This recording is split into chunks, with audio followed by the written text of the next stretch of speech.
Bien, nos encontramos en comunicación telefónica con el licenciado Hugo Villanueva, en este caso para hablar acerca de una charla que se realizó el día 27 de febrero y que tiene que ver con la realidad política y económica de este 2023. Bueno, sí, es un observatorio, el Observatorio de la Federación Económica de Mendoza, que tiene un ciclo de charlas mensuales y en este mes estuvimos analizando la coyuntura. No se puede entender la coyuntura provincial sin entender la coyuntura nacional, y no se puede entender la coyuntura nacional sin entender el mundo en el que estamos insertos, que está en un proceso de cambio acelerado. Estamos pasando de un mundo unipolar, Estados Unidos, la Unión Europea, a un mundo de aparentemente que será multipolar. Estamos en ese proceso donde hay distintos actores que están combatiendo, luchando entre sí. Y eso determina nuestra inserción internacional, digamos. Para darte un ejemplo de cuán importante es, nosotros vendemos principalmente nuestra producción, somos China dependientes, le vendemos nuestra producción a China, a los países del este de Asia, pero en el tema financiero dependemos de Estados Unidos y ambos polos de poder en este momento están confrontando. Y no vemos que se analice y se discuta esto en el marco de la discusión política de la élite dirigencial ni del país ni de Mendoza. Bueno, teniendo en cuenta también, ¿no?, que es un año electoral, ¿no? La influencia es mucho mayor. Es mucho mayor y tenemos problemas graves los argentinos. El tema de la grieta nosotros analizamos que es prácticamente constitutiva de nuestra nación, lo que se conoce como grieta. Siempre hubo enfrentamientos con mayor o menor violencia, pero siempre con posiciones irreductibles, unitarios y federales, radicales y conservadores, peronistas y antiperonistas. El formato que ha adoptado ahora es kirchnerismo y antikirchnerismo. Pero el mínimo común de todas estas confrontaciones es una discusión que nunca hemos podido resolver como nación de cómo nos tenemos que insertar al mundo. Si con una economía cerrada, digamos, que proteja la producción, o con una economía abierta al mundo.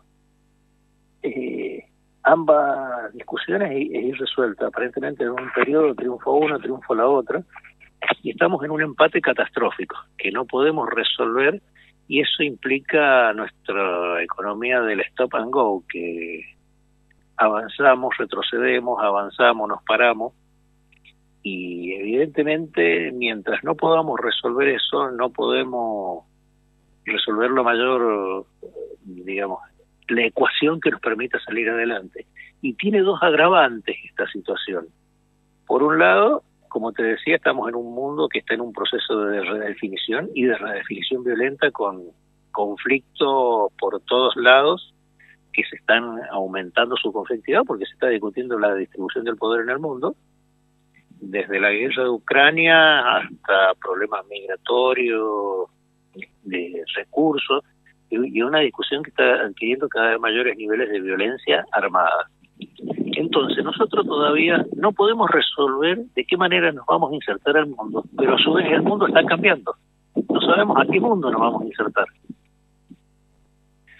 Y encima eso es un componente externo que agrava nuestra posición. Y hay un componente interno de la política nacional. Hasta el año 2001, la Argentina era un sistema bipartidista. Dos grandes partidos, donde las lealtades internas del sistema, que justificaban el funcionamiento del sistema, estaban dadas por la disciplina partidaria. Siempre había alguien que se transfugaba. El caso de Borocotó en su momento fue un escándalo terrible, porque había saltado de un bloque a otro, pero en líneas generales se mantenía el sistema funcionando gracias a la disciplina partidaria. Luego de la crisis del 2001, en vez de dos partidos tenemos dos coaliciones de fuerzas, en donde el funcionamiento se basa ya no en disciplina, sino en acuerdos por intereses parciales. Y entonces eso lo torna mucho más inestable, y esto encima cada una de las dos coaliciones está liderada por personajes, Cristina y Macri, que tienen piso electoral alto, pero un techo bajo. Y eso les termina dando un poder de veto y de destrucción al interior de su propia fuerza, pero sin capacidad de poder imponer plenamente su proyecto al resto de la sociedad. O sea que las condiciones del empate ese que traemos de hace 200 años entre estos dos proyectos de inserción al mundo se han agravado notablemente. Y lo que es peor es que los actores que están involucrados no son conscientes, o si son conscientes no lo discuten. Es como si fuéramos ciegos hacia un abismo. Eso es lo que nos preocupa y nos alarma, porque prefigura un horizonte conflictivo como sociedad. ¿Cómo ven ustedes también a la gente, ¿no? Teniendo en cuenta justamente esta grieta que existe, ¿no? desde hace mucho tiempo en nuestro país, y teniendo en cuenta que es un año electoral, la gente quizá ha manifestado o se manifiesta en las calles, y podemos escuchar por ahí que hay mucha gente confusa, que no sabe todavía a quiénes votaría en el caso de los posibles candidatos, ¿no? que se vienen mencionando. Y este es un escenario muy similar, digamos, en algunos aspectos, en otros es completamente distinto, pero es bastante similar al escenario electoral del 2001, o sea, previo al estallido, las elecciones que hubo en octubre del 2001, digamos, que fue las elecciones del que se vayan todos. Esas elecciones, la abstención, el voto en blanco, el voto nulo, y las terceras fuerzas fueron la estrella principal. Acá, para dar un ejemplo de voto bronca, quien estaría condensando todo ese voto bronca son los libertarios, principalmente la figura de Javier Milei. Javier Milei tiene un proyecto que es disruptivo,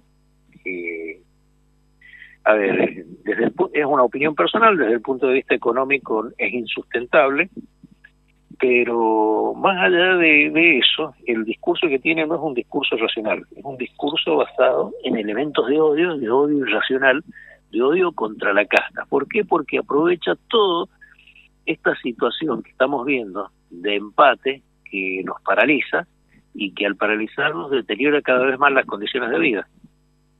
Entonces, probable, en este momento, en las últimas encuestas, en Mendoza, Milei figura primero en intención de voto. No los libertarios, sino la figura de Milei. Y alrededor del 20% supera a Cristina, Macri, a todos los otros candidatos acá en Mendoza. A nivel nacional, sería la tercera fuerza. O sea, prevemos un escenario electoral muy complejo, que puede salir con muy poca cantidad de votos válidos, votos nulos, gente que no va a votar, y ascenso de tercera fuerza disruptiva al estilo de Milei o algún otro que surja. Ese es el escenario que... Y por lo tanto, es un escenario que tampoco prefigura una solución, sino un mayor grado de conflictividad. Bien. Bien, en cuanto a lo económico, teniendo en cuenta justamente esta situación, ¿no? Y el surgimiento de esta nueva tercer fuerza, ¿qué es lo que piensan ustedes que puede ocurrir, no? Y quien mejor pronósticos hace es Ludovic Esquirru, pero ya es otra ciencia eso. Nosotros trazamos escenarios, creemos que es un escenario conflictivo, que la solución de lo económico debería provenir de acuerdos políticos de discusiones, y lo que nos preocupa es que no lo vemos, que hasta el momento que no se plantee, el escenario va a seguir siendo similar de deterioro paulatino y creciente, mientras como sociedad no abordemos realmente cuáles son los problemas estratégicos de fondo que tengamos. Pero eso se da a nivel nacional e inclusive se da a nivel provincial. Bien. A nivel provincial con otros agravantes, digamos. Por ejemplo, estamos en una provincia que está verdaderamente hackeada por el cambio climático, por un proceso de desertificación progresiva, y cuando se discute de matriz productiva, lo único que se plantea es minería sí o minería no. Con la minería hay un problema, que no hay licencia social, será otra discusión. Pero mientras tanto, hay cosas que no estamos discutiendo. En una provincia que se está secando, la principal forma de riego que tenemos nosotros es a manto. Y no estamos discutiendo cómo financiar un cambio tecnológico en las formas de riego. Estamos distribuyendo el agua de regadío con canales con fondo de arena. En la distribución del agua para consumo humano en las ciudades tenemos cañerías, por lo menos en el Gran Mendoza, con 100 años de antigüedad. Estamos distribuyendo el agua con un colador. O sea, y esos temas no los estamos discutiendo, y eso necesita inversión. Tenemos dinero ahí plantado del tema del portazuelo del viento, y podríamos iniciar líneas de financiamiento para algunos de estos temas u otros que se discutan, pero que se plantee la discusión en la sociedad. Y evidentemente eso no se está discutiendo. Esos son digamos, el panorama que estamos viendo desde el observatorio. También analizamos lo electoral, todo, pero los temas de fondo son como fuerza económica de la provincia lo que nos está preocupando seriamente.